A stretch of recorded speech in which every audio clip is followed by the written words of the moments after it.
وہ وقت مجھے بہت اچھے طریقے سے یاد ہے، اس وقت کو میں کبھی بھی نہیں بھول سکتا۔ میری عمر صرف اور صرف 8 سال تھی جب ابا نے دوسری شادی کر لی۔ جس عورت کو وہ میری ماں بنا کر لائے تھے وہ عورت بہت ہی خوبصورت تھی اور دیکھنے میں بہت اچھی تھی، لیکن وہ جتنی باہر سے خوبصورت نظر آتی تھی اس کا اندر اتنا ہی بدصورت تھا۔ میں نے جب اپنی ماں کو دیکھا تو بھاگتا ہوا اس کے پاس گیا اور لپٹ گیا۔ میری یہ حرکت دیکھ کر میری سوتیلی ماں مسکرانے لگی اور پیار سے میری کمر پر ہاتھ پھیرنے لگی، مگر مجھے اس کے ہاتھوں کے لمس میں محبت محسوس نہیں ہو رہی تھی، وہاں پر صرف اور صرف تکلیف کا احساس تھا جو مجھے بے چین کر رہا تھا۔ اچانک ہی مجھے میری کمر پر چبھن محسوس ہونے لگی۔ میں نے پیچھے ہٹنے کی کوشش کی تو اس نے دوبارہ سے مجھے اپنے اندر دبوچ لیا۔ اب چبھن کا احساس بھی بڑھتا چلا جا رہا تھا، یوں لگ رہا تھا جیسے کوئی میری کمر میں سوئیاں چبو رہا ہو۔ اس نے مسکراتے ہوئے میری آنکھوں میں دیکھا اور مجھے کہنے لگی، تم میری سوچ سے بھی زیادہ خوبصورت ہو۔ اس کے انداز میں کچھ تو ایسا تھا جس نے مجھے اندر تک ہلا کے رکھ دیا تھا۔ آج تک میں نے کبھی بھی کسی عورت کی نظر اتنی گندی نہیں دیکھی تھی اور نہ ہی کبھی کسی سے اتنا انداز میں بات کی تھی، اور نہ ہی مجھے اس بات کا اندازہ اپنے ساتھ گلے سے لگایا تھا۔ میں پیچھے ہٹنے کی کوشش کرنے لگا تو وہ بھی تیزی سے میرے ساتھ لگ کر کھڑی ہو گئی اور پھر میرے ابا کے چہرے کی طرف دیکھتے ہوئے کہنے لگی، آپ کا بیٹا؟ وہ یکدم ہی رک گئی، پھر مسکراتے ہوئے بولی، بلکہ آپ کا نہیں، ہمارا بیٹا بہت ہی پیارا ہے۔ اب اس کی بالکل بھی فکر نہ کریں آپ، آج یہ بات اس کا خیال میں رکھوں گی، میں اسے ماں سے بڑھ کر پیار دوں گی۔ اور یہ کہہ کر انہوں نے دوبارہ سے میری جانب عجیب سی انداز میں دیکھا تھا۔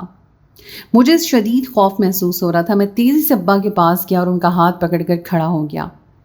ابا نے حیرانگی سے میرے چہرے کی طرف دیکھا اور مجھے کہنے لگے کہ تمہارا جسم ٹھنڈا کیوں پڑ رہا ہے؟ میں نے تیزی سے نفی میں سر ہلایا اور کہا کہ مجھے نہیں پتا۔ اس کے بعد میں بھاگتا ہوا اپنے کمرے میں چلا گیا اور دروازہ بند کر کے گہرے گہرے سانس لینے لگا۔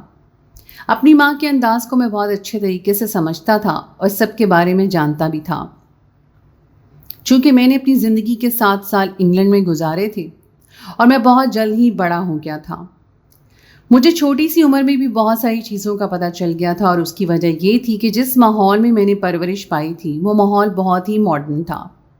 میرا دوست مجھے بتایا کرتا تھا کہ اس کی ماں بھی اسے ہراسا کرتی ہے، اور جب وہ اپنی ماں کی بات ماننے سے انکار کرتا ہے تو اس کی ماں اسے مارتی پیٹتی ہیں۔ اب اپنی اسی دوست کی ساری باتیں میرے ذہن میں گونج رہی تھیں اور میں چھوٹے سے دماغ میں شدید درد ہونے لگا۔ میرا دل کر رہا تھا کہ یہاں سے کسی ایسی جگہ پر بھاگ جاؤں جہاں پر اس طرح کی کوئی بھی عورت موجود نہ ہو۔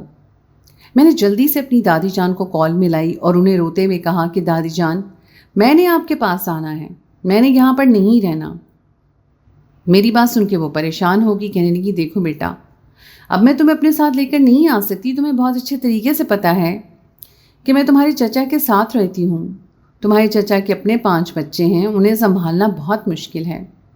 اس صورت میں اگر تمہیں بھی ہم یہاں پر لے آئیں گے تو تمہاری پرورش کیسے کریں گے؟ تم اپنی ماں کے پاس ہی رہو، وہ بہت اچھی ہے اور نیک عورت ہے۔ میں اس سے ملی نہیں ہوں، اس سے باتیں کی ہیں، وہ بہت تمہارا خیال رکھے گی۔ تمہیں اس سے ڈرنے کی یا خوف زدہ ہونے کی ضرورت نہیں ہے، بلکہ تم اسے پیار کرو، بدلے میں وہ بھی تمہیں پیار دے گی۔ تم کچھ ہی دنوں میں اپنی سگی ماں کو بھی مکمل طور پر بھول جاؤ گے۔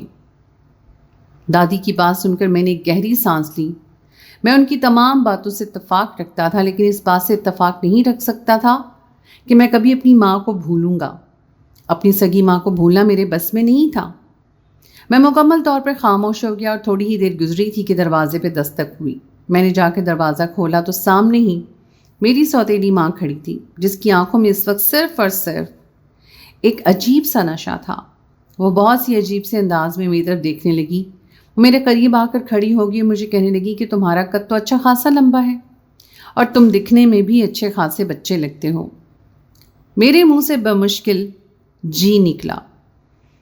اس کے بعد وہ مجھے کہنے لگی کہ اگر میں تمہیں کام کرنے کے لیے کہوں تو کیا تم کام مان لو گے؟ شرط یہ ہوگی کہ اس کے بارے میں تم نے کسی کو بھی نہیں بتانا۔ اگر تمہارے ابا کو اس بارے میں پتہ چلا تو میں تمہارے ساتھ بہت برا سلوک کروں گی۔ اپنی سوتیلی ماں کی بات سن کر میں بہت زیادہ خوف زدہ ہو گیا۔ میرے چہرے کے بدلتے ہوئے تاثرات کو دیکھ کے وہ پیار سے میرے چہرے پہ ہاتھ پھیرنے لگی اور کہنے لگی، ارے تم تو ڈر رہے ہو، مجھ سے ڈرنے کی ضرورت نہیں ہے، میں تو تمہاری اپنی ہوں، میں تو تمہاری بہت قریبی ہوں۔ اور یہاں پر میری ہمت جواب دے گئی تھی اور میری آنکھوں سے تیزی سے آنسو بہنے لگے تھے۔ اس بات کا کرنے کا اور اس کے ہاتھ لگانے کا انداز بہت ہی عجیب تھا جو مجھے پریشان کر رہا تھا۔ میں اس کے قریب سے بھاگتا ہوا اپنے ابا کے پاس گیا اور ان کے گلے لگ کر پھوٹ پھوٹ کر رونے لگا۔ ابا نے جب مجھے اس طرح سے روتے ہوئے دیکھا تو وہ پریشان ہو گئے اور مجھے کہنے لگے، کیا ہو گیا ہے، تم اس طرح سے کیوں رو رہے ہو؟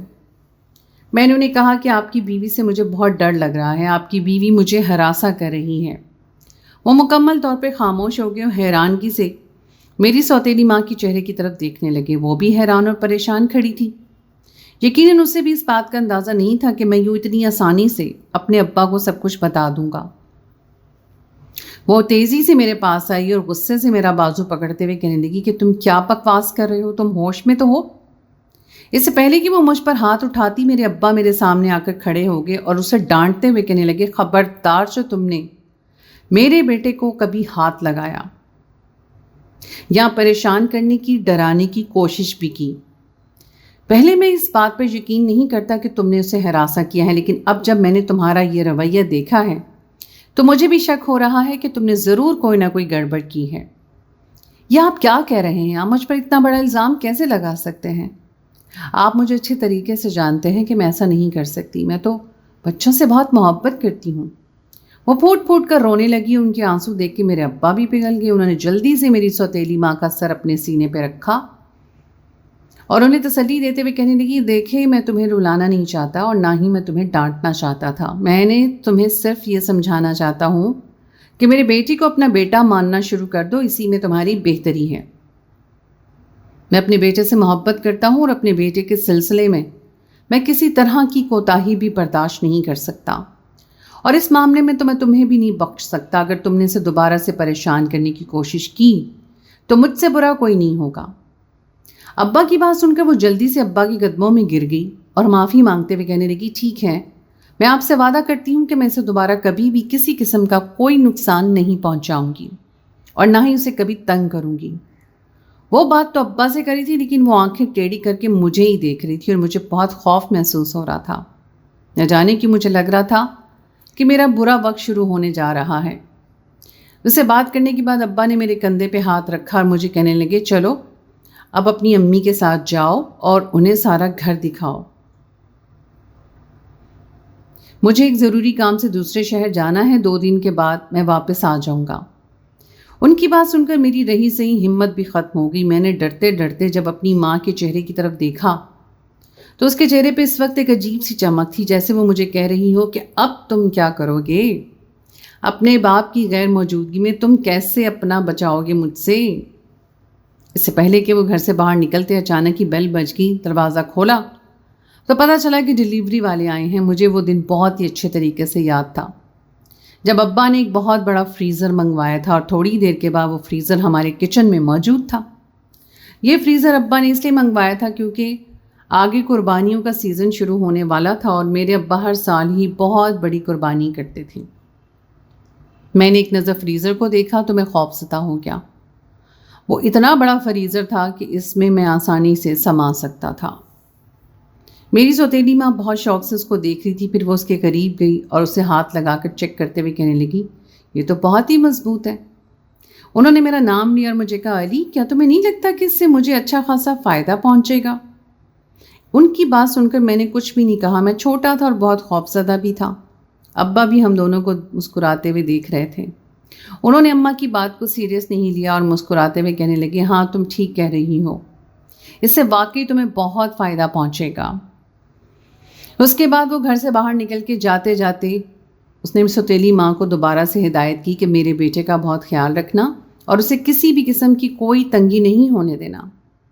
اماں نے انہیں تسلی دی اور کہنے لگی کہ آپ بالکل سے بے فکر ہو جائیں، میں اس کا واقعی بہت خیال رکھوں گی۔ اور جیسے ہی ابا وہاں سے نکل گئے، انہوں نے میرا بازو دبوچا اور مجھے گھسیٹتے ہوئے کمرے کے اندر لے گئی۔ میں خود بھی ان کی گرفت سے آزاد کروانے کی کوشش کر رہا تھا، لیکن ان کی گرفت بہت مضبوط تھی۔ وہ کمرے میں جا کے مجھے مارنے لگی۔ میرے چہرے پہ انہوں نے تھپڑوں کی بارش شروع کر دی اور جب ان کا ان سب سے جی نہیں بھرا تو وہ جلدی سے ابا کی الماری کی طرف بڑھی، ان کی پینٹ سے بیلٹ نکالی اور بیلٹ سے مجھے پیٹنے لگی۔ میں رو رہا تھا، چلا رہا تھا، مدد کے لیے پکار رہا تھا، لیکن کوئی بھی نہیں تھا جو کہ میری مدد کے لیے آتا۔ میری اماں نے اس بات کا بھی لحاظ نہیں کیا کہ اگر اب تھوڑی دیر کے بعد ابا دوبارہ سے گھر واپس آ گئے تو وہ ان کے ساتھ بہت برا سلوک کریں گے۔ اس وقت میری اماں صرف اور صرف مجھ سے بدلہ لینا چاہتی تھی۔ جب وہ مجھے مار مار کر تھک گئی تو ایک جگہ پر جا کر بیٹھ گئی۔ انہوں نے اپنا سر دیوار سے لگا لیا اور عجیب سے انداز میں ہنسنے لگی۔ مجھے وہ عورت ایک پاگل اور نفسیاتی مریضہ لگ رہی تھی۔ میں نے بے یقینی سے ان کے چہرے کی طرف دیکھا۔ بدن میں شدید تکلیف کی وجہ سے میں اسے اٹھا نہیں جا رہا تھا اور تھوڑی دیر کے بعد میری آنکھوں کے سامنے اندھیرا چھانے لگا اور میں بے ہوش ہو گیا۔ دوبارہ میری اس وقت آنکھ کھلی جب میرے اوپر کسی نے ڈھیر سارا پانی ڈالا۔ میں نے اٹھنے کی کوشش کی لیکن تکلیف کی وجہ سے میں اٹھ نہیں پا رہا تھا۔ جب میری سوتیلی ماں نے یہ سب کچھ دیکھا تو انہوں نے دوبارہ سے مجھے بالوں سے پکڑا اور اٹھاتے ہوئے کہنے لگی، یہ نخرے دکھانا بند کرو، جلدی سے کچن میں جا کر کھانا بناؤ، مجھے بہت بھوک لگ رہی ہے۔ میں نے انہیں روتے ہوئے دیکھا کہ مجھے کھانا بنانا نہیں آتا۔ وہ خونخوار نظروں سے میرے چہرے کی طرف دیکھنے لگی اور مجھے کہنے لگی کہ اپنی بکواس بند کرو، میں تمہیں جو کچھ بھی کہہ رہی ہوں وہ سب کچھ خاموشی سے مانو۔ پھر انہوں نے میرا بازو پکڑا اور مجھے کچن میں لے کر چلی گئی۔ ابھی انہوں نے مجھے چولہا جلا کر دیا تھا کہ اچانک موبائل بج اٹھا۔ میں نے دیکھا کہ ابا کا نمبر تھا۔ اماں نے غصے سے میری چہرے کی طرف دیکھا اور سرگوشی کے انداز میں بات کرتے ہوئے کہنے لگی، خبردار جو تم نے اپنے باپ کو کچھ بھی بتانے کی کوشش کی، ورنہ مجھ سے برا کوئی نہیں ہوگا۔ میں نے انہیں کہا کہ ابھی تو آپ یہ سب کچھ چھپا لیں گی، 2 دن کے بعد جب ابا واپس آئیں گے تب انہیں میری حالت کا کیا جواب دیں گی؟ یہ بات بے ساختہ میرے منہ سے نکلی تھی اور اماں نے دوبارہ سے میرے چہرے پہ تھپڑ مارا اور میں زور سے زمین پہ گر پڑا۔ سر زمین پر لگنے کی وجہ سے میں دوبارہ سے تکلیف سے پاگل ہونے لگا۔ جیسے ہی اماں نے کال اٹھائی میں نے اونچی آواز میں چلاتے ہوئے کہا، ابا میری مدد کریں، مجھے ظالم عورت سے بچا لیں۔ اماں نے میری بات کی طرف توجہ نہیں دی۔ تھوڑی دیر کے بعد انہوں نے اطمینان سے موبائل سائٹ پہ رکھا اور میری آنکھوں میں دیکھتے ہوئے کہنے لگی، تمہارے لیے بہت ہی اچھی خوشخبری ہے۔ یہ کہہ کے وہ ہنسنے لگی اور پھر دوبارہ سے بولی کہ تمہارے لیے نہیں، یہ خوشخبری تو میرے لیے ہے۔ تمہارے باپ کا ایک حادثے میں انتقال ہو گیا ہے، یعنی کہ تمہارا باپ ہمیشہ ہمیشہ کے لیے اس دنیا سے چلا گیا ہے۔ اب اس کی ساری دولت مجھے مل جائے گی اور اس کے ساتھ ساتھ تم بھی ہمیشہ ہمیشہ کے لیے میرے حوالے کر دیے جاؤ گے۔ میری عمر صرف اور صرف 8 سال تھی۔ اس وقت مجھے یوں لگ رہا تھا کہ کسی نے میرے جسم سے روح کھینچ لی ہے۔ مجھے تکلیف کا شدید احساس ہو رہا تھا۔ سب سے زیادہ دکھ تو مجھے اس بات کا ہو رہا تھا کہ اب تو میری سوتیلی ماں میرا جینا حرام کر دے گی۔ میں نے ابا کی وفات کے بعد دادی سے رابطہ کرنے کی کوشش کی لیکن اماں نے مجھے اس چیز کا موقع ہی نہیں دیا۔ ابا کے جنازے پر دادی بھی آئی ہوئی تھی۔ انہوں نے روتے ہوئے مجھے گلے سے لگایا اور مجھ سے پوچھا، تمہیں کسی قسم کا کوئی مسئلہ تو نہیں ہے؟ اس سے پہلے کہ میں کوئی انہیں جواب دیتا میری سوتیلی ماں جلدی سے وہاں پر چلی آئی اور مجھے دادی سے دور کرتے ہوئے کہنے لگی، تم میرے ساتھ کمرے میں چلو، تمہاری طبیعت بہت خراب ہے، میں تمہیں دوائی دیتی ہوں، اس کے بعد تم آرام کر لینا۔ وہ سب لوگوں کے سامنے بہت ہی فکر مندی کا اظہار کر رہی تھی اور دادی کی نظر اچانک ہی میرے بازو پر پڑی جہاں پر اماں کی مارنے کی وجہ سے نشان بن گیا تھا۔ انہوں نے زور سے میرا بازو پکڑا اور حیرانگی سے مجھ سے پوچھنے لگی، یہ تم نے اپنے بازو پر کیا کر لی ہے؟ میرے بولنے سے پہلے اماں دوبارہ سے بول پڑی، ارے اماں جان، میں آپ کو کیا بتاؤں، اس بچے نے مجھے بہت تنگ کیا ہوا ہے، یہ بہت شرارتی ہے، میں اسے سمجھاتی رہتی ہوں لیکن یہ بات نہیں مانتا، ہمیشہ ہی اپنا نقصان کر کے بیٹھ جاتا ہے۔ دادی نے غصے سے میری ماں کی طرف گھورا، کہنے لگی، بہو میں نے جس سے سوال کیا ہے اسے ہی جواب دینے دو، تمہیں کوئی ضرورت نہیں ہے کہ ہمارے معاملات میں دخل اندازی کرو۔ میری اماں نے دادی کی بات کو کسی خاطر میں نہیں لیا اور مجھے وہاں سے پکڑ کر اپنے ساتھ گھسیٹتے ہوئے لے کر چلی گئی۔ میں بھی خاموشی سے ان کے ساتھ ہی کمرے کے اندر چلا گیا۔ رات کے وقت بڑی مشکل سے اپنی دادی کے کمرے میں پہنچا۔ اپنی دادی کو میں نے سب کچھ بتایا جو کہ مجھ پر گزری ہوئی تھی۔ میری بات سن کے وہ مکمل طور پہ خاموش ہو گئی، پھر میرا ہاتھ پکڑتے ہوئے کہنے لگی، دیکھو میرے بچے، اب تو میں تمہارے لیے کچھ بھی نہیں کر سکتی۔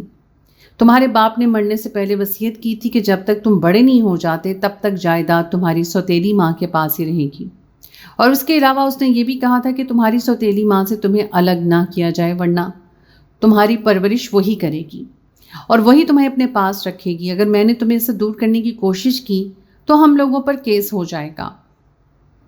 میں پھوٹ پھوٹ کر رونے لگا اور اپنی دادی سے شکایت کرتے ہوئے کہنے لگا، آپ کو مجھ سے ذرا بھی محبت نہیں ہے اور نہ ہی آپ کو میری کوئی فکر ہے۔ میں یہاں پر تکلیف میں ہوں، آپ کو نہیں پتا کہ میری ماں مجھ پہ کتنا ظلم کرتی ہے، وہ مجھے مارتی ہے، مجھ سے گھر کے کام کرواتی ہے۔ دادی نے میرے کندھے پہ ہاتھ رکھا اور مجھے تسلی دیتے ہوئے کہا کہ فکر مت کرو، میں تمہارے چچا سے جا کر اس بارے میں بات کروں گی، مجھے یقین ہے کہ وہ ضرور کوئی نہ کوئی راستہ نکال دیں گے۔ چلو اب تم جلدی سے اپنے کمرے میں جاؤ، تمہاری ماں تمہیں آواز دے رہی ہے۔ یہ کہہ کر انہوں نے مجھے وہاں سے بھیج دیا۔ میرا بھی دل میں ایک امید پیدا ہو گئی تھی کہ چلو چچا جان ضرور مجھے یہاں سے لے کر چلے جائیں گے، لیکن دن گزرتے چلے جا رہے تھے، دوبارہ ان لوگوں نے مڑ کر خبر لینے کی بھی کوشش نہیں کی۔ یوں لگ رہا تھا جیسے وہ مجھے مکمل طور پر بھول گئے ہوں۔ میں نہیں جانتا تھا کہ میرے ساتھ یہ سب کچھ کیا ہو رہا ہے، اور پھر تھوڑے ہی عرصے کے بعد مجھے پتا چلا کہ میرے چچا جان دادی کو لے کر دوسرے ملک چلے گئے ہیں، یعنی انہیں میری ذرا بھی فکر نہیں تھی۔ جانے سے پہلے وہ ایک بار مجھ سے ملنے کے لیے بھی نہیں آئے، لیکن اس دوران انہوں نے مجھے صرف اور صرف یہی ہدایت کی تھی کہ اپنی سوتیلی ماں کو تم نے تنگ نہیں کرنا اور نہ ہی انہیں پریشان کرنا ہے۔ دادی نے مجھے اپنے پاس بٹھایا اور میرا سر اپنے سینے سے لگاتے ہوئے کہا کہ میں جانتی ہوں کہ سب کچھ تمہارے قابو میں نہیں ہے، لیکن اس کے باوجود بھی بیٹا تم اپنے ذہن کو کنٹرول میں کرنے کی کوشش کرتے رہنا، اسی میں تمہاری بہتری ہے۔ اپنی ماں کو تکلیف یا نقصان نہ پہنچایا کرو، وہ تمہارا اتنا خیال رکھتی ہے اور تم سے اتنی محبت کرتی ہے۔ اگر تم اس کے ساتھ ایسا سلوک کرتے رہو گے تو کہیں ایسا نہ ہو وہ بھی تمہیں چھوڑ کر چلی جائے۔ میری دادی جان میرا نہیں بلکہ میری سوتیلی ماں کا ساتھ دے رہی تھی، اور یہ سب دیکھ کے مجھے غصہ آ رہا تھا اور رونا بھی آ رہا تھا۔ میں نے زور سے دادی کو پیچھے دھکا دیا اور چلاتے ہوئے کہا کہ میری سوتیلی ماں کی نہیں بلکہ میری فکر کریں، وہ تکلیف میں نہیں ہے بلکہ میں تکلیف میں ہوں۔ میں نے دونوں بازو اوپر کی اور دادی کو دکھایا کہ یہ دیکھیں، یہ زخم دیکھیں۔ میں نے اس کے بعد اپنی شرٹ اتار دی اور اپنے سینے پہ موجود دادی کو آگاہی دی، مگر وہ بہت ہی اطمینان سے میرے پورے وجود کی طرف دیکھ رہی تھی۔ ان کے چہرے پر کسی بھی قسم کی کوئی فکر مندی نہیں تھی اور نہ ہی کوئی حیرانگی تھی۔ وہ مجھے دوبارہ سے یہی کہنے لگی کہ بیٹا میں تمہیں یہی کہہ رہی ہوں کہ خود پہ قابو کرنا سیکھ لو۔ میں نے ایک ڈاکٹر سے تمہارے سلسلے میں بات کر رکھی ہے، وہ بہت جلد ہی تمہارا علاج شروع کر دے گا۔ یہ کہہ کے وہ وہاں سے اٹھ کر جانے لگیں کہ میں نے ان کا ہاتھ پکڑ لیا اور انہیں روکتے ہوئے کہا، خدا کے لیے مجھے چھوڑ کر مت جائیں، میرے ساتھ اتنا بڑا ظلم مت کریں، میں اکیلا رہ جاؤں گا، تنہا رہ جاؤں گا، مجھے سب سے بہت خوف آتا ہے۔ اسی وقت پھر میری سوتیلی ماں جلدی سے کمرے سے باہر نکلی اور میری دادی کو آنکھوں ہی آنکھوں میں وہاں سے نکلنے کا اشارہ کرتے ہوئے کہنے لگی، میں خود اسے سنبھال لوں گی، آپ اس کی فکر مت کریں، میں نے اسے اپنا بیٹا تسلیم کیا ہے، اس کی فکر کرنا اور اس کا خیال کرنا مجھ پر فرض ہے، آپ بس بے فکر ہو کر یہاں سے چلی جائیں۔ یہ کہہ کے انہوں نے میرا ہاتھ زور سے پکڑا، مجھے شدید تکلیف کا احساس ہو رہا تھا، یوں لگ رہا تھا جیسے میری ہڈی ٹوٹ جائے گی۔ میں نے تکلیف سے اپنی ماں کے چہرے کی طرف دیکھا جہاں پر صرف ایک پراسرار مسکراہٹ موجود تھی۔ جب دادی دان وہاں سے چلی گئی تو اطمینان سے صوفے پہ جا کر بیٹھ گئی اور میری طرف دیکھتے ہوئے کہنے لگی، تمہیں کیا لگتا ہے کہ میں نے کچی گولیاں کھیلی ہوئی ہیں؟ ایسا بالکل بھی نہیں ہے، اب میں نے تمہارا بندوبست کر لیا ہے، اب تمہارے ساتھ میں جیسا مرضی سلوک کر لوں، کسی کو بھی کوئی شک نہیں ہوگا اور نہ ہی کوئی مجھے برا بھلا کہے گا۔ میں پھوٹ پھوٹ کے رونے لگا، انہیں بد دعائیں دینے لگا، لیکن ان کو تو جیسے میری بد دعاؤں سے فرق ہی نہیں پڑ رہا تھا۔ وہ مسکراتے ہوئے کہنے لگی کہ پہلے بھی بہت سارے بچے مجھے اسی طرح سے بد دعائیں دے چکے ہیں، لیکن کیا ہے نا کہ مجھ پر کسی کی بھی بد دعا کا اثر نہیں ہوتا۔ اور یہ کہہ کر وہ ہنسنے لگی اور دوبارہ سے مجھے گھورتے ہوئے کہنے لگی، چلو اب جلدی سے کچن میں جاؤ اور کام شروع کرو، اگر تم نے ذرا بھی دیری اختیار کرنے کی کوشش کی تو اپنے انجام کے لیے تیار ہو جانا۔ میں اسکول کھلنے سے صرف ایک ہفتہ ہی رہ گیا تھا اور میں دعا کر رہا تھا کہ جلدی جلدی اسکول کھلے تاکہ اس جہنم سے مجھے تھوڑی دیر کے لیے چھٹکارا ملے۔ ایک ہفتہ پہلے ہی میں نے اسکول جانے کی تیاری شروع کر دی۔ میں نے اپنا بیگ نکال لیا اور اس کے علاوہ اپنا یونیفارم بھی نکال لیا، چونکہ اب میری ماں کے کپڑے بھی میں استری کرتا تھا، اسی وجہ سے مجھے اپنا یونیفارم بھی خود ہی پریس کرنا تھا۔ مجھے اپنی ماں کی شدت سے یاد آ رہی تھی جو میرا بہت خیال رکھتی تھی، میرے ناز نخرے اٹھاتی تھی، میری ہر خواہش میرے منہ سے نکلنے سے پہلے پوری ہو جاتی تھی۔ اگر ابھی میرے ابا زندہ ہوتے تو مجھے کبھی بھی اس طرح اپنا یونیفارم استری نہ کرنا پڑتا اور نہ ہی کبھی مجھے اس طرح سے گھر کے کام کرنے پڑتے۔ اسکول کھلنے سے ایک ہفتہ پہلے ہی مجھے شاپنگ کروانے کے لیے وہ لے جاتے تھے، مجھے نئی چیزیں خرید کر دیتے تھے، لیکن اس بار ایسا کچھ بھی نہیں تھا۔ بلا شبہ ابا کے پیسے ابھی بھی موجود تھے، لیکن ان پیسوں پر میری سوچیں بھی ماں نے قبضہ کیا ہوا تھا۔ میں کھڑا اپنے کپڑے استری کر رہا تھا جب میری سوتیلی ماں وہاں پر آئی اور مجھے بالوں سے پکڑ کر کھینچتے ہوئے کہنے لگی کہ یہ تم کیا کر رہے ہو؟ میں چیخنے لگا اور خود کو ان سے چھڑوانے کی کوشش کرنے لگا، لیکن ان کی گرفت بہت ہی مضبوط تھی۔ دوسرے ہاتھ میں ان کی لال رنگ کی مرچیں لگی ہوئی تھیں۔ میں نہیں جانتا تھا کہ تھوڑی دیر پہلے وہ کیا کام کر رہی تھیں۔ وہ مرچوں والا ہاتھ انہوں نے میری آنکھوں پہ رکھ دیا اور پھر اس کے ساتھ ہی میری دل سوز چیخیں پورے گھر میں گونجنے لگیں۔ میں تکلیف سے پاگل ہو رہا تھا اور اماں کی منتیں کر رہا تھا کہ خدا کے لیے مجھے ٹھیک کر دیں، میری آنکھوں سے یہ مرچیں دور کر دیں، لیکن وہ زور زور سے ہنس رہی تھی اور مجھے کہہ رہی تھی تمہیں اندازہ نہیں ہے کہ تمہیں اس قدر تکلیف میں دیکھ کر مجھے کتنی خوشی محسوس ہو رہی ہے۔ صرف یہی نہیں بلکہ اس کے ساتھ ساتھ وہ مجھے مار رہی تھی اور مجھے ذہنی تکلیف بھی دے رہی تھی۔ کافی دیر تک میرے اسی طرح پتہ نہیں، اس کے بعد میں بے ہوش ہو کے گر پڑ گیا۔ دوبارہ جب مجھے ہوش آیا تو میں بستر پر لیٹا ہوا تھا اور میری آنکھوں پر پٹی بندھی ہوئی تھی۔ آنکھوں میں ابھی بھی شدید تکلیف کا احساس ہو رہا تھا اور آنسو میری آنکھوں سے بہہ رہے تھے۔ میری یہ حالت دیکھ کر ایک ڈاکٹر تیزی سے میرے پاس آئی اور میری آنکھوں پہ ہاتھ رکھتے ہوئے کہنے لگی، میرے بچے تم ٹھیک تو ہو؟ اور تمہارے ساتھ یہ کچھ کیا ہوا ہے؟ کیسے ہوا ہے؟ کسی نے تمہارے ساتھ زبردستی کی ہے یا تمہیں تکلیف پہنچانے کی کوشش کی ہے؟ ڈاکٹر کی بات سن کر میں بے چین ہو گیا۔ مجھے لگ رہا تھا شاید اب میرا اس تکلیف سے چھٹکارا پانے کا وقت آ گیا ہے۔ میں اس وقت چھوٹا بھی تھا اور بس کسی طرح سے اس سب سے جان چھڑوانا چاہتا تھا، اس لیے سوچے سمجھے بغیر ہی ڈاکٹر کو بتانا شروع کر دیا کہ میری سوتیلی ماں مجھ پہ بہت ظلم کرتی ہے، مجھے مارتی ہے، پیٹتی ہے اور میرے ساتھ زیادتی کرتی ہے۔ میں نہیں جانا چاہتا تھا کہ میری سوتیلی ماں میرے قریب ہی کھڑی تھی۔ اس ڈاکٹر نے میری آنکھوں سے پٹی ہٹا دی۔ جب میں نے اپنی ماں کو قریب کھڑے دیکھا تو میری رہی صحیح ہمت بھی ختم ہو گئی۔ وہ غصے سے میری طرف دیکھ رہی تھی، پھر وہ ڈاکٹر سے کہنے لگی، دیکھا میں نے تمہیں بتایا تھا نا، یہ بچہ اس قابل ہی نہیں ہے کہ اسے گھر سے باہر بھیجا جائے۔ اگر میں نے اسے کسی اور سے ملنے کی اجازت دے دی تو مجھے شک ہے کہ یہ سب کو میری حقیقت چیخ چیخ کر بتا دے گا۔ ویسے تو مجھے اس کے گھر والوں کی فکر نہیں ہے، کیونکہ اس کے گھر والوں کو تو میں نے اپنے کنٹرول میں کر لیا ہے اور انہیں جھوٹی کہانی سنا دی ہے، لیکن باہر کے لوگوں کا کوئی بھروسہ نہیں ہے۔ کیا پتہ کوئی انسان نرم دل نکل آئے اور اس کی مدد کرنے کے لیے کھڑا ہو جائے۔ اس کے بعد میری سوتیلی ماں نے مجھے بازو سے پکڑ کر دوبارہ بستر سے نیچے اتارا، مجھے گھسیٹتے ہوئے اپنے ساتھ باہر لے جانے لگی۔ وہ بار بار مجھ سے بات کر رہی تھی کہ تمہیں اپنے کیے کی سزا ضرور ملے گی، تم نے بہت بڑی غلطی کر دی ہے۔ میں نے ان کے سامنے ہاتھ جوڑ دیے اور انہیں روتے ہوئے کہا، خدا کے لیے میرے ساتھ اس طرح کا ظلم مت کریں۔ انہوں نے زور سے میرے بازو پہ پاؤں مارا اور ان کی ہیل مجھے پاؤں کے اندر گھستی ہوئی محسوس ہو رہی تھی، لیکن ساتھ ہی انہوں نے ہلاتے ہوئے کہا کہ یہاں پر یہ تماشا لگانا بند کرو ورنہ گھر جا کے تمہیں سبق سکھا دوں گی۔ میں دوبارہ سے مکمل طور پہ خاموش ہو گیا تھا۔ راستے میں میری نظر ایک پولیس آفیسر پر پڑی۔ میں نے اسے اشارہ کرنا چاہتا تھا لیکن وہ میری طرف دیکھ ہی نہیں رہا تھا۔ ایک بار اس کی مجھ سے نظر ملی لیکن پھر وہ دوبارہ سے اپنے کام میں مصروف ہو گیا۔ میری ماں بہت غور سے میری حرکتوں کو دیکھ رہی تھی۔ اس کے بعد اس نے دوبارہ سے عجیب سے انداز میں مجھے کہا کہ تم باہر لانے کے قابل ہی نہیں ہو۔ آج کے بعد میں تمہیں گھر کے اندر ہی قید رکھوں گی اور تمہیں گھر کے اندر یہ سبق سکھاؤں گی، تمہارا علاج بھی آج کے بعد میں خود ہی کیا کروں گی۔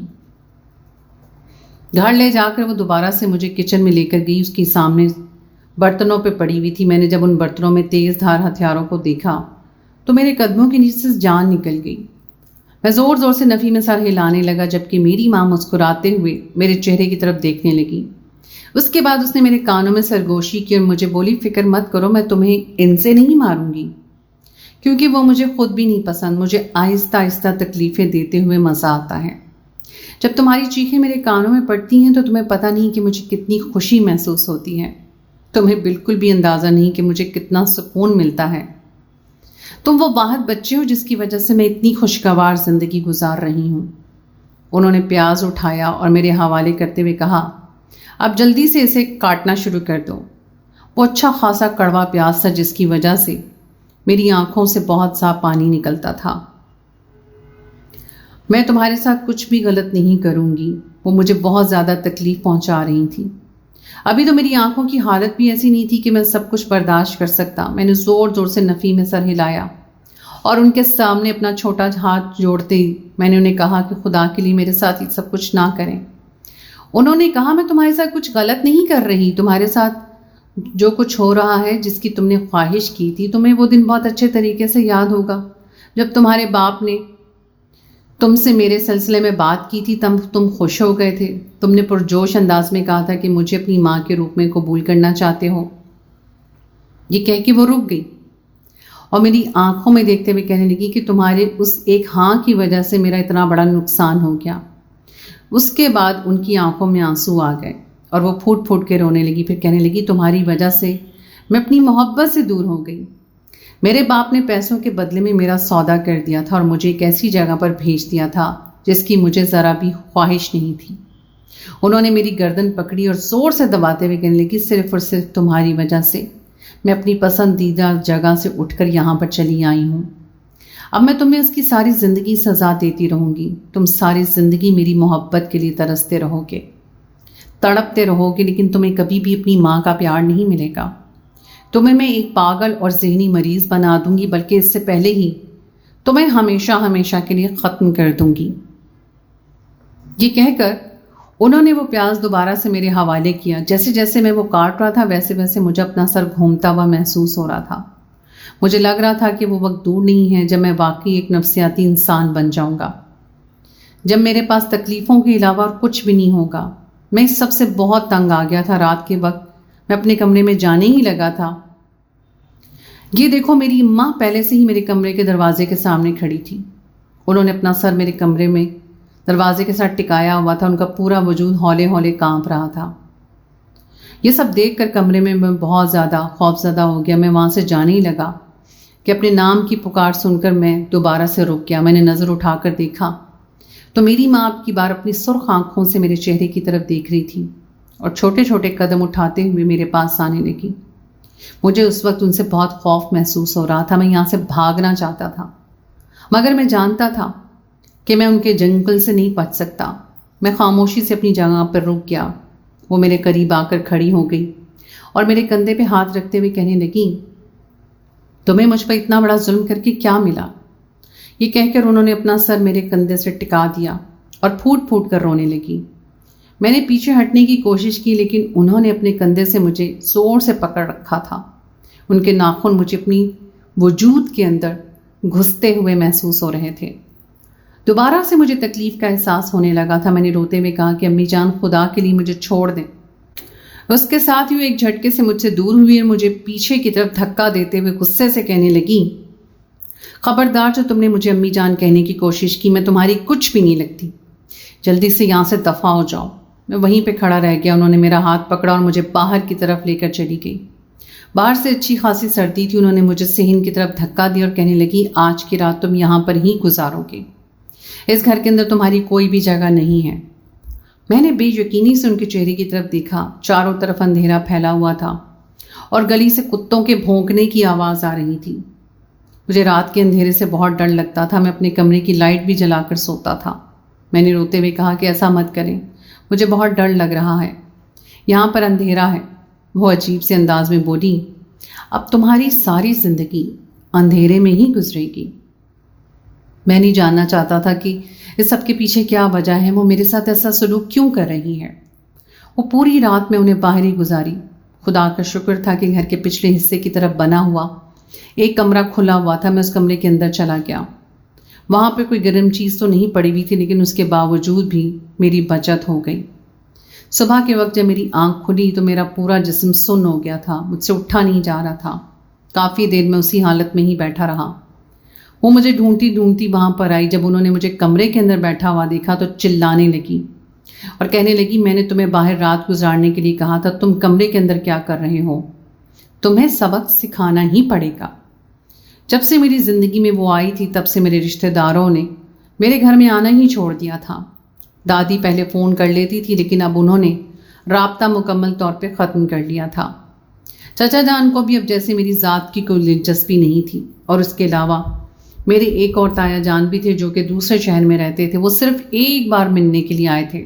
اس کے بعد انہوں نے بھی دوبارہ پلٹ کر دیکھنا پسند نہیں کیا۔ مجھے ان کی وجہ سے کوئی دکھ افسوس نہیں ہو رہا تھا، سب سے زیادہ دکھ تو مجھے اپنے اوپر ہو رہا تھا۔ اب بلا شبہ 8 سال کا تھا، لیکن اس کے باوجود بھی میں کچھ بھی نہیں کر پا رہا تھا۔ مجھے لگ رہا تھا میرے وجود میں بالکل ہمت ختم ہو گئی ہے۔ میں نے 7 سال انگلینڈ میں گزارے تھے، لیکن اس کے باوجود بھی مجھ میں اتنا کانفیڈنس نہیں آیا تھا کہ میں اپنے حال کے لیے آواز اٹھا سکتا اور ظلم کے خلاف جا سکتا۔ شاید یہ سب کچھ اسی وجہ سے تھا کیونکہ اس وقت میری عمر بہت چھوٹی تھی، اور اس وقت مجھے صرف اور صرف یہ ڈر تھا کہ اگر میری ماں مجھ سے دور ہوگی اور انہوں نے مجھے یہاں سے نکال دیا تو میں کہاں پر جاؤں گا۔ دن کے وقت میں پورے گھر کی صفائی کر رہا تھا جب مجھے اپنی ماں کی آواز سنائی دی اور کسی سے فون پر بات کر رہی تھی۔ نہ چاہتے ہوئے بھی میں رک گیا اور اس کی بات سننے لگا، یہ جانتے ہوئے بھی کہ اگر اس نے مجھے رنگے ہاتھوں پکڑ لیا تو مجھے دوبارہ سے تکلیف پہنچائے گی۔ یار تم اس کے گھر والوں کی فکر مت کرو، اس کے گھر والوں کو تو میں نے بہت اچھے طریقے سے بے وقوف بنا دیا ہے۔ اب اس کے رشتہ دار اس کے بارے میں پوچھتے بھی نہیں ہیں۔ جہاں تک اس کی دادی کا سوال ہے تو مجھے بھی لگتا تھا کہ اس کی دادی اس سے بہت محبت کرتی ہے، لیکن میں نے صرف ایک ہی بات اسے بتایا کہ لڑکا نفسیاتی مریض بن گیا ہے اور اپنے باپ کی موت کا سن کے پاگل ہو گیا ہے، یہ خود وہ نقصان پہنچاتا ہے، اور اس کی دادی نے میری باتوں پہ یقین کر لیا۔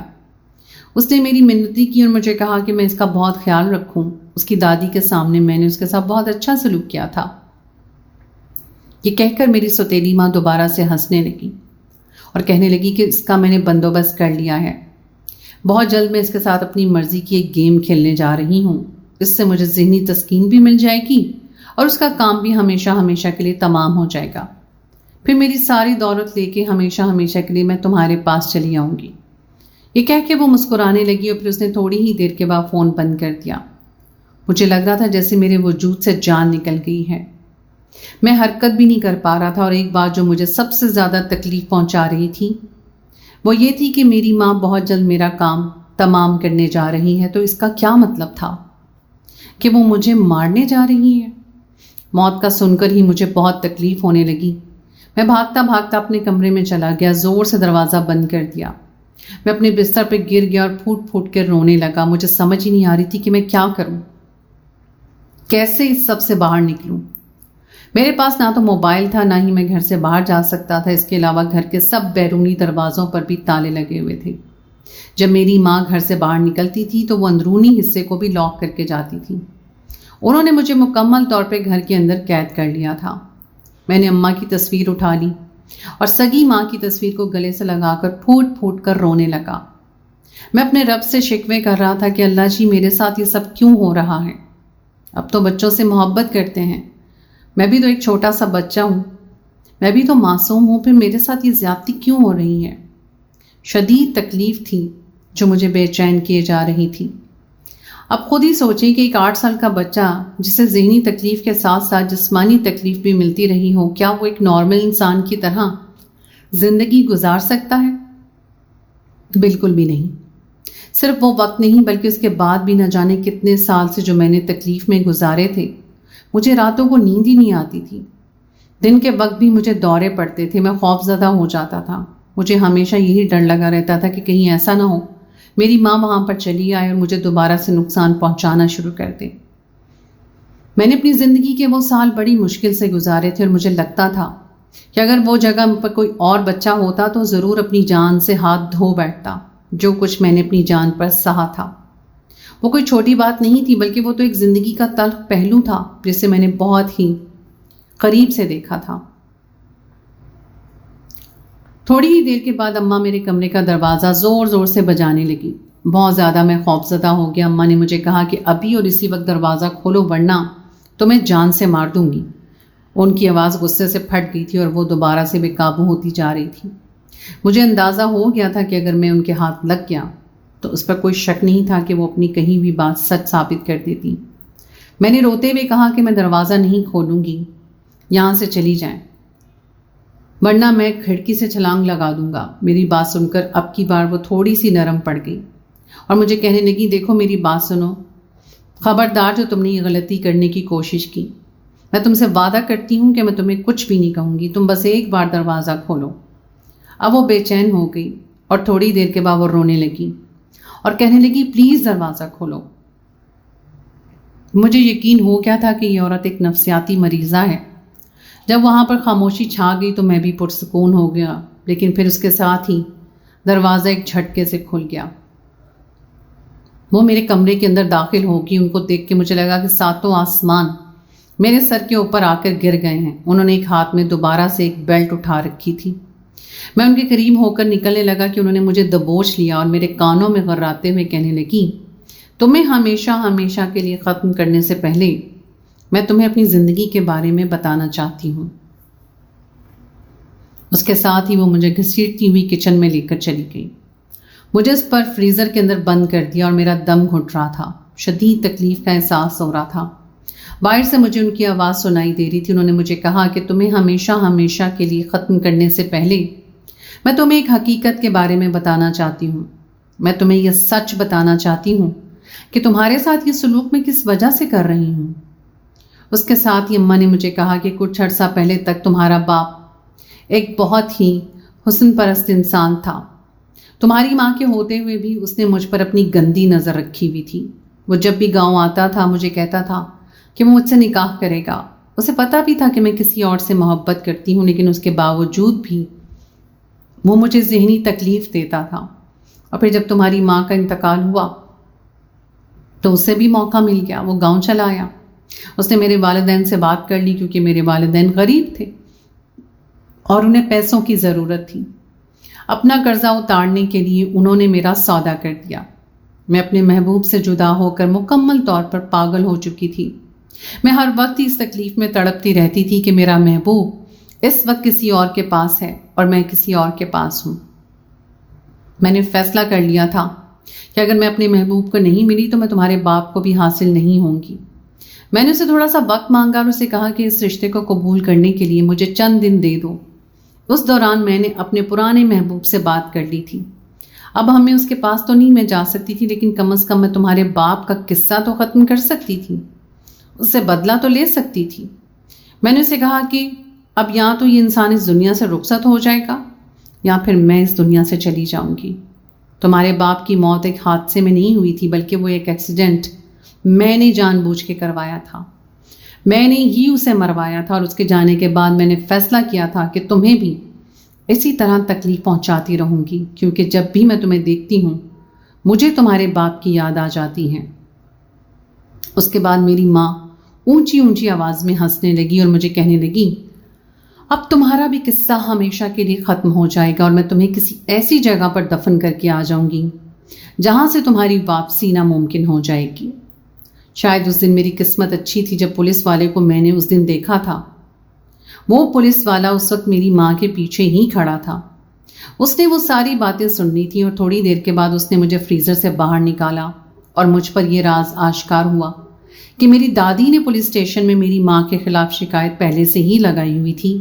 اس کے علاوہ میری ماں اور بھی بہت سی غیر قانونی سرگرمیوں میں ملوث تھی، جس کی وجہ سے پولیس اس پہ نظر رکھ رہی تھی۔ آج وہ ایک غیر قانونی سرگرمی کی وجہ سے پکڑی گئی تھی اور اسی وجہ سے پولیس اسے لینے کے لیے آئی تھی، مگر یہاں پر آ کر ایک اور راز آشکار ہو گیا کہ وہ مجھ پر بھی ظلم کر رہی ہے۔ میں اپنے رب کا بہت شکر گزار تھا کہ جس نے میری اس مشکل وقت میں مدد کی تھی اور مجھے میری ماں سے ہمیشہ ہمیشہ کے لیے دور کر دیا تھا۔ دادی جان کو بھی مجھ پہ ترس آ گیا اور وہ اپنے بیٹے کو چھوڑ کر میرے پاس آ گئی اور میرے ساتھ رہنے لگی۔ وہ 6 سال میں نے بہت تکلیف سے گزارے تھے۔ 6 سالوں کے بعد میں دوبارہ سے زندگی کی طرف لوٹ آیا۔